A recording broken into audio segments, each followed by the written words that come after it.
In some places really badly corrugated, other places really nice and smooth. Various road conditions all the way through the trip and some interesting cattle grids. You could quite easily come unstuck. So far it's been really interesting and a really good trip.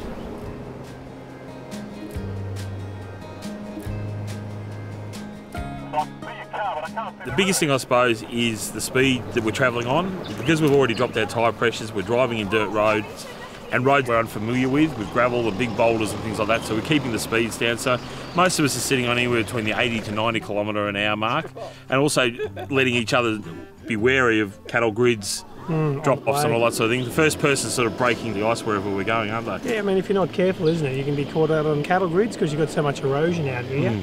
The cattle grid stays there and the dirt starts to erode away, and before you know it, you've got to jump. So, yeah, good. And also the last couple of years, they've had a lot of floods out here as well, so therefore the roads have been constantly graded and maintained, but also washed away as well in certain areas. So we're through your creek beds and all those sorts of things. So the most important thing, especially when you're out here on these roads, is constant car-to-car communication on your UHF and crystal clear communication. Also marking your corners. There's a couple of times today where we've had to mark our corners when we've been turning into places and all that sort of thing, because things aren't always signposted as well as you might find like in the city, I suppose. So, but out here it's just spectacular.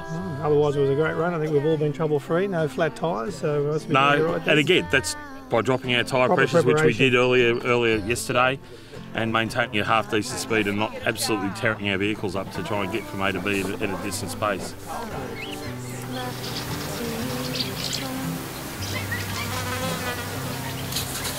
When I was watching this ground, there's all these bumpers. Yeah, no, I was one of those. Yes. Over the next hours,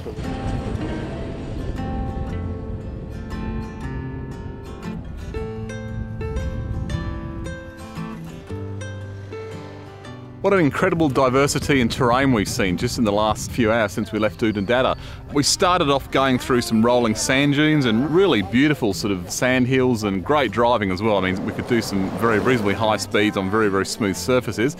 Then very quickly it changed to open gibber plains and, you know, we had to drop our speeds down sensibly. Very, very large rocks on the road we had to watch out for. And here we are here into this like beautiful bushland. I mean, this actually reminds me of parts of southern Africa. It's just the light here is just fantastic.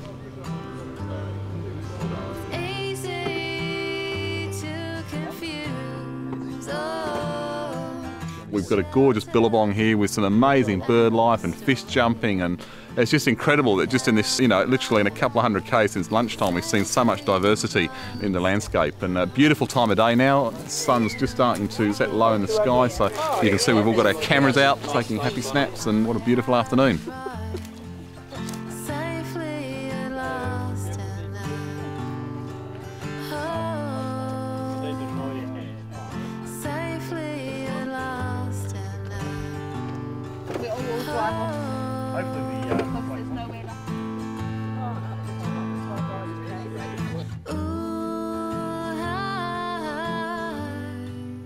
Next up, it's the Ask an Expert segment.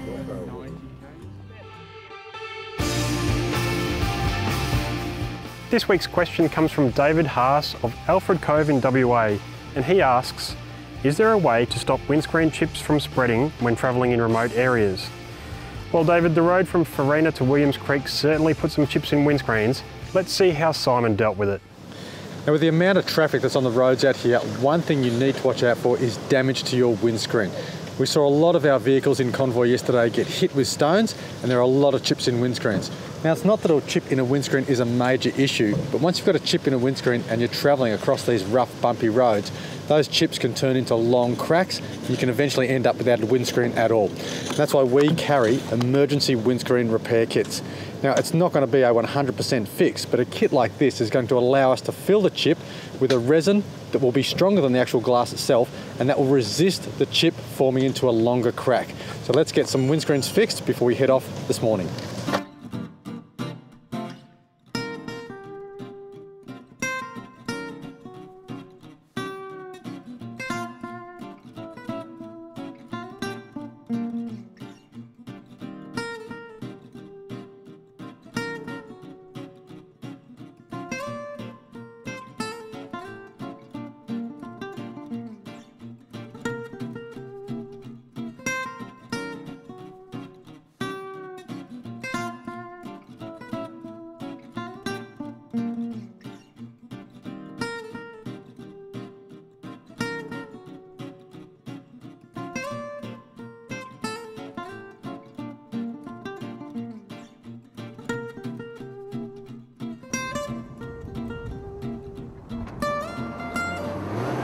For asking that question, you've won yourself a Piranha diff breather.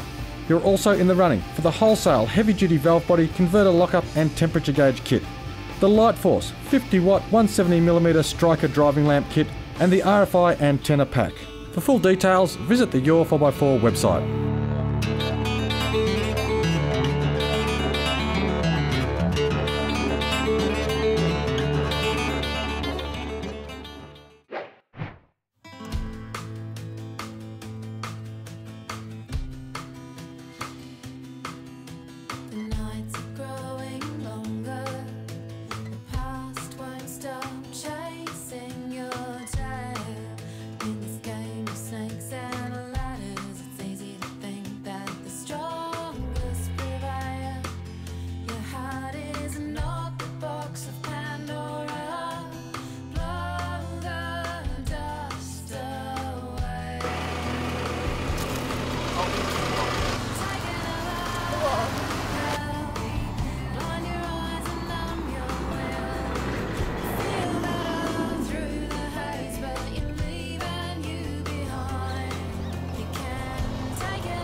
We left the lagoon this afternoon and travelled along a dirt track which was in surprisingly good condition towards Mount Dare.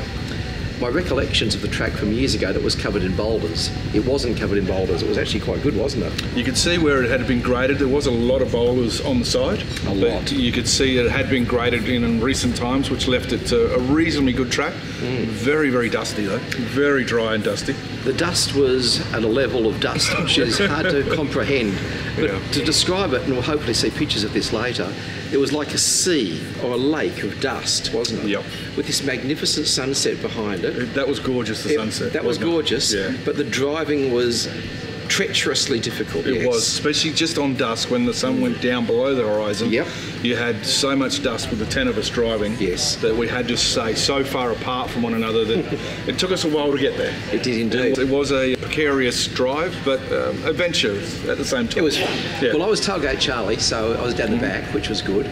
So at one stage I stopped and got out and had a walk around and took a couple of pictures and got back in. And the dust hadn't gone anywhere. It was still there. It just sort of stuck in the middle of the road, didn't it? It was quite amazing.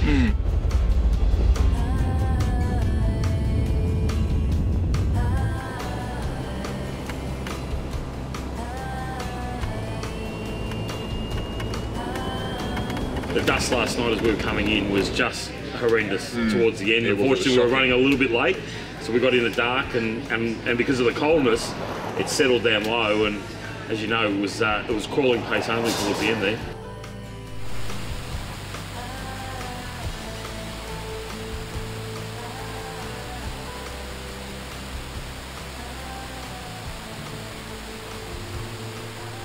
We got to Mount Dare, which is where we are now, where we've just booked in for a very nice dinner in a very comfortable environment. Very open atmosphere. Yes, very friendly. Yeah, highly recommend if you get time to come through Mount Dare. Say good day to the guys. They're very hospitable and a lovely meal. So absolutely. It was worthwhile getting here. So now tomorrow morning we're going to fill up with fuel, have breakfast. This is actually the last fuel before we cross the Simpson Desert. So basically it's going to be fill everything up and hopefully drive relatively sensibly, and we should pop out the other end of Birdsville, which should be terrific. I'm looking forward to going through the Simpson. I've never been there before, so this will be my first trip. You've done it many times. Yes. Motorbikes, Suzukis, Land Cruisers. Love the Simpson Desert, but it always surprises me, it always amazes me, so it'll be terrific. It'll be great.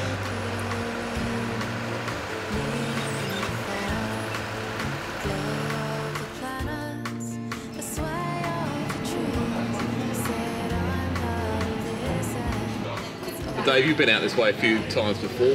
Where does the Simpson Desert actually start? I believe it sort of starts from sort of Papal Corner, because if you have a look, you're not actually into dunes or anything. We've gone over dunes today, but once you get past the Perny Bore and all that sort of stuff, that's where you start to get into, I believe. That's the true desert sort of country. That's when you start hitting dunes. You're on that French line and you're dune after dune after dune after dune, and then till you get to Papal Corner, and then from Papal Corner on the QAA, sort of makes it a little bit easier to sort of drive, because then it's clay pan. So in terms of vehicle preparation, what else will we be doing to the vehicles between now and then? definitely dropping tyre pressures. Okay. And one of the big things is communication, like we've been doing today. Also sand flags. So we'll be putting our sand flags on tomorrow, getting them up the front of the cars, making sure they're nice and high, and then communication through the dunes and all that sort of stuff. But you look, we'll probably drop tyre pressures down depending on what they are, down to the sort of the 20 to 18 mark tomorrow, and then hopefully, yeah, look, it should be a fantastic time tomorrow. Okay, well, we've got the Dalhousie Springs to look forward to, so if we get covered in dust and stuff like that, we can jump in there, but apparently it gets pretty warm in there.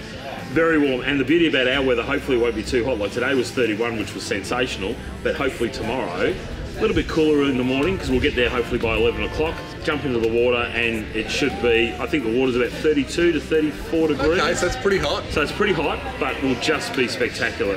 Now, there's been rumours circulating over dinner that you've actually forgotten to bring your bathers with you.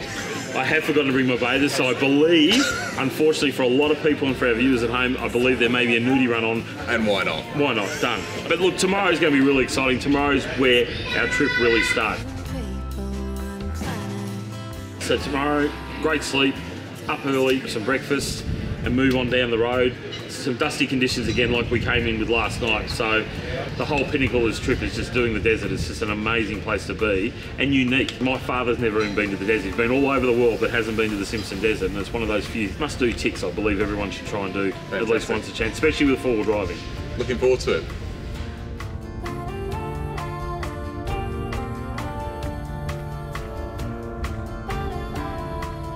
The Light Force BT50 has performed extremely well, touch wood, so far. Flawlessly, I would say, my friend, at this stage. Yes. And so we're looking forward to giving it a nice workout through the Simpson. Absolutely. Coming out the other side with flying colours. Yes. So attaching the sand flags and into it tomorrow. Yep, looking forward to it. Yep, excellent.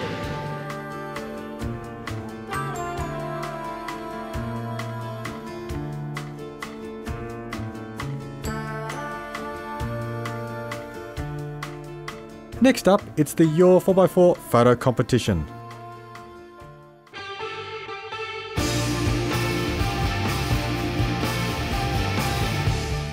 Thanks, Simon. First up this week is this 80 Series Land Cruiser, out testing its flex in the Bunyip State Park. Next is this nice new GU Patrol, only a month old and already on its first camping trip to Depot Beach. This shot was taken at Rainbow Beach on a recent holiday. The family loved taking the Hilux surf over to Fraser Island. Now this sure looks like a great day to be out on the tracks to me. The turbo diesel GQ Patrol is parked up near the Grampians in Victoria. Our last entry is this Mitsubishi Pajero. With a little bit of lift and a few camping goodies, it's a great little escape vehicle. If you've just seen your photo and you're the first person to email Danny, you've won yourself the Projector 6-metre 750 amp booster cables. You're also in the running for a Berrima diesel DP chip, the best way to boost diesel power, and the Travel Buddy oven, the easy option for hot food when you're in the bush. Well viewers, it's been a fantastic day of driving. We've made it all the way from William Creek to where we are tonight, set up to camp, Mount Dare. But tomorrow, which is next week's episode, we start the exciting stuff. We head from Mount Dare down to Dalhousie, a little bit of backtracking, but it's going to be well worth it for a swim in the Dalhousie Springs. And then we head into the Simpson. We've got 3 nights of camping across the next 3 episodes. So join us next week when we finally get into the Simpson Desert. I'm Simon Christie.